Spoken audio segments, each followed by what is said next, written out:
अनेक शहरांवरती भारतानं ड्रोन हल्ले केलेले आहेत. तुम्ही कसं बघता या सगळ्या हल्ल्यांकडे? हे बघा, पहिली सुरुवात त्यांनी केलेली आहे आणि शेवट आम्ही करणार आहोत. कारण की शेवटी आपण आगळिकपणा केलेला नाही आहे. 26 लोकांना मारणारे हेच आहेत ज्यांनी ज्या अतिरेक्यांना पुष्टी दिली. त्यामुळे आपण त्यांना पहिलेच इशारा दिला होता की आम्ही या ठिकाणी जिथे जिथे त्यांचे अतिरेक्यांचे अड्डे ते उद्ध्वस्त करू. आपण कुठल्या सिव्हिलन्सवर अटक केलेली नाही. आपण जे अटक केले आहे ते अतिरेक्यांच्या अड्ड्यांवर अटक केले होते, पण त्यांनी आपल्या लोकांवर सुद्धा, जे नागरिक आहेत त्यांच्यावर सुद्धा अटॅक केला. मग हे भारत सहन करणार नाही आणि भारताच्या समोर पाकिस्तानने या गोष्टी करू नये. कारण की भारत हा भारत आहे आणि त्यांनी जर असाच आगळिकपणा केला तर काय होतं हे कालच्या 10-12 तासामध्ये त्यांना दिसलेलं आहे. जसं बांगलादेशचा वेगळा केलेला होता तशी एक अपेक्षा आता पुन्हा व्यक्त केली जाते. बलुचिस्तान आता आतूनच पेटलेलं आहे आणि बलुचिस्तान हे पहिल्यापासून त्यांच्यापाशी राहावं अशी त्यांची कधीच मानसिकता राहिलेली नाही आहे.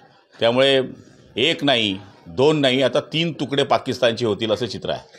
पीओके ताब्यात घ्यावा अशी मागणी सगळीकडनं होते. त्या घ्यायला पाहिजे असं सगळ्यांची मानसिकता आहे. पण शेवटी तो पंतप्रधान आणि गृहमंत्र्यांचा विषय आहे, त्याच्यावर बोलणं उचित होणार नाही.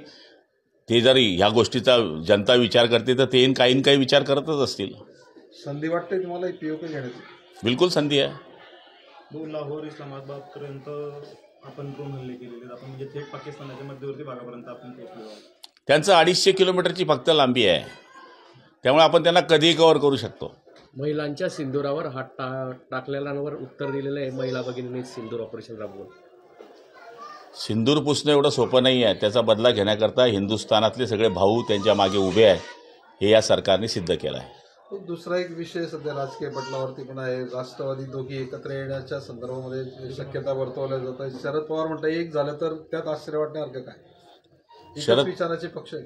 शरद पवारांचा हा पर्सनल विषय आहे आणि त्यांचं बोलणं हा त्यांचा व्यक्तिगत विषय आहे. त्यांना काय वाटतं हे मी बोलणं उचित होणार नाही. पण असं होऊ शकतं असं वाटतंय आपल्याला? राजकारणामध्ये काही होतं.